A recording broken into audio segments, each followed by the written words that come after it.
project is titled The Daily Life at PKA, the graphic novel used to spread awareness and promoting the growth of graphic novels in North America.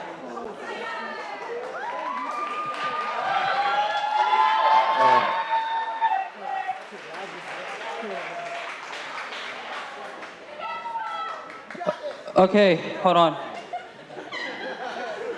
I'm sorry, my stomach is hurting, and that's what it happened, and that's what it does when I'm scared, so I might take just brief pauses for a bit because it's some sort of like weird reverse. My body is telling me no, but my mind is telling me yes, so.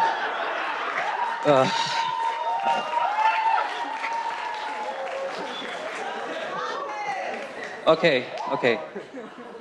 So, basically, in the 7th grade, or well, not the 7th grade, but when we still had iPads back here, we had this thing called Notability, and we used it to like take notes on stuff in it. I used it to draw things. So, basically, and I was also pretty good in English too. And by the time junior year came around, and I had to do a senior project, I had to think on what I was really passionate about, and I wanted to do graphic novels because basically, graphic novels, they're a mixture between drawing and storytelling, and I was like, this is pretty good, I want to do this. So, basically, The Daily Life at PKA, the graphic novel used to spread awareness and promote the growth of graphic novels in North America. Very long? Yes. Unnecessarily long? Yes. Straight to the point? Yes. Will I be good at naming things? No. Okay, so before we turn the page here, we gotta go over some things. So the P in PKA stands for parody, because of copyright. And since I'm gonna be talking about graphic novels a lot, let's just go over what's a graphic novel really quick. So right here, this is a graphic novel from one of my favorite series, Scott Pilgrim. So, as you can see, right here, the mom and daughter are arguing. It's like, you're 17 years old, time to get interested in boy. Mom, I'm seriously not interested at all. You drop books? Mom. Hey. No need to, don't worry about it. And you can see our protagonist right there, Scott Pilgrim. So, basically, a graphic novel, it's usually abbreviated to GN, because, I wouldn't want to be saying graphic novel all the time, so I'm going to be using GN for that. So, it's a noun, and it is a story presented in a comic strip format and published as a book. So some synonyms to these would be manga. It's very similar, but it's Japanese. And what I mean by that is just that it's got all these like references to Japanese culture and such.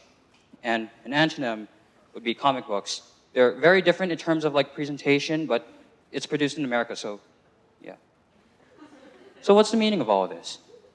So my overall purpose was that I wanted to promote the awareness and growth of graphic novels through North America because personally, I feel like, they're esoteric, they're underground. Not people know them, not a lot of people know them. And I also had a personal purpose to this too, in which it was to teach the fundamentals of what makes up a graphic novel. So setting objectives. Good work on killing that odd red snake thing on our map. Okay. So, my penultimate objective was to make a graphic novel based on the school, and also my personal objective was to teach the differences between a graphic novel and a comic book because those things usually get mixed up a lot. Okay, so my steps. Prepare to fall off your horse, Nee.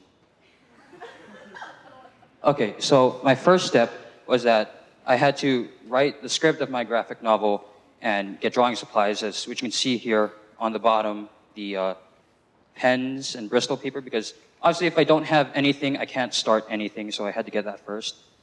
Step 2 was to introduce students to what a graphic novel is, because they might not know what it is, so I have to educate on what they're getting into. Step 3 would be to draw the key traits of the main characters. I'll go over that later.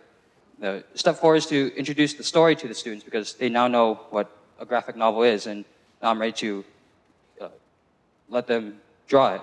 And step 5 was to assign the pages and to draw and do rough drafts for it. So step 6 was to approve the drawings to move them onto final pages, which goes onto the Bristol paper on the bottom, as you saw earlier. And then step 7 was to draw the final pages. Pretty simple. Also with step 8, I also had to collect the final pages. And in step 9, this was a big one. I had to get the graphic novel approved by Madsen. It did. Yeah. And also, and step 10 was to print out the graphic novels and place them in the pods so you guys can read them when I'm gone. And step 11 is to graduate because, yeah. Okay, so my time in seminar. So right there you can see to the right, those are my seminar children right there. Yeah, so basically, in my seminar, I did 2 things. They drew the graphic novel, obviously, and then I taught them the fundamentals of what makes up a graphic novel. So as you can see on the bottom with Superman right there, so good characters, what makes them great? They have believable goals, the ways to achieving them are understandable, they have an interesting flaw and perk, and they're vulnerable and they occasionally lose. So, and let me tell you, I'm not really good with talking to people in general, here I am. And at the end of it all, I came out okay, question mark. So I kind of survived that. That's what I like to believe. So my resources is pretty much me drowning in my workload. Okay, so some of my resources were that my reading materials that were given to me by Miss Foy, they gave me an idea of what direction I wanted to go with the project, like what I wanted to cover over when I was teaching them about what a graphic novel was, and also for giving me helpful reference images to use. Also, my students from seminar, I consider them a resource because without their manpower and hands, the graphic novel wouldn't even start. And books, I consider them a resource because I want to thank them for letting me volunteer at their establishment. Okay, so you gotta look on the bright side of life. Do-do, do-do, do-do, do-do. And as you can see here, good thing I found this odd tree. Now I can have a G-rated crucifixion and have my Monty Python reference too. Okay, so things that went well with this project was that I did a project I was extremely passionate about, and the daily life at PKA, in which you can see the cover on the right, was completed. And no external forces really wanted to make me not do the project or wanted to make me abandon it. So there was one problem with all of this, and I kind of foresaw it, but I didn't do anything, was because that with many hands, that means there's many types of art styles. So as you can see there's 2 contrasting art styles with the graphic novel.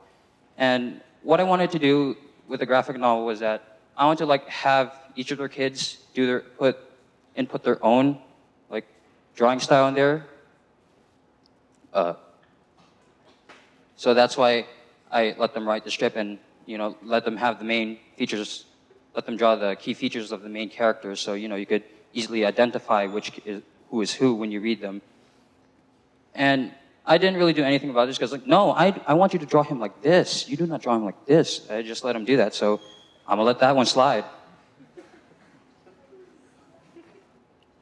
Okay, so table flipping. Pictured above, a senior inflicted with senioritis. Okay, so there was also one thing here too. My personal discomfort for talking with people was a big enemy of mine in general. And I'm quiet, I don't like talking to people, and that caused a lot of problems. I kind of got over them. See that? So lessons that I learned. So overall, when you're doing a senior project like this, juniors, you want to do it on something you're very passionate about because that thing will push, because your love for that project, your love for the topic will push you through, and you want to see it all the way through. And another lesson I learned was that don't be afraid to talk to strangers. I mean, like, you don't know who they are, so you don't want to talk to them, but you have to because you're forced to, but yeah. So you don't have to worry about like making a bad first impression if you're paranoid about that because all first things are bad and awkward, Take that what you will. So, in conclusion, I did a project I was really passionate about, and I really didn't have any problems with it. because I loved it so much, and I did my big event. I did what I had to do, and my project is done here. So special thanks. I could say the names of these people, but where's the fun in that? Let's sing about it.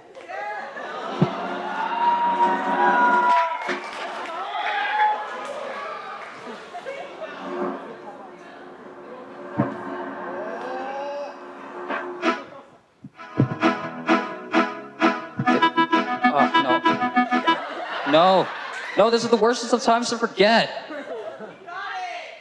I forgot. Okay, I'm sorry, no music. I gotta have to speak it from here. Straight from the Google Docs.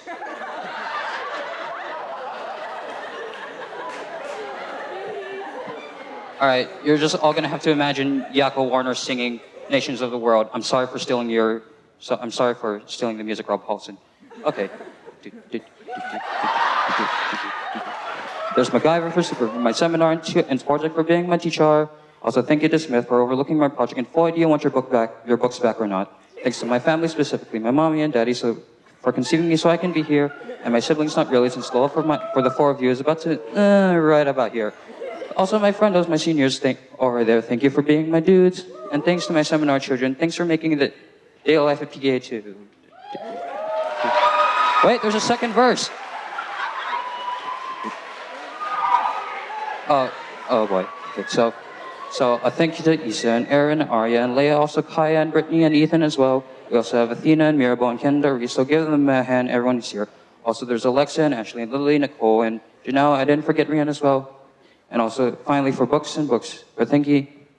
And finally, books are books. Thanks for letting me volunteer and teaching me that other humans don't bite. And that's all the people who helped me do this project. Now I want to go home and really think about my life. Thank you.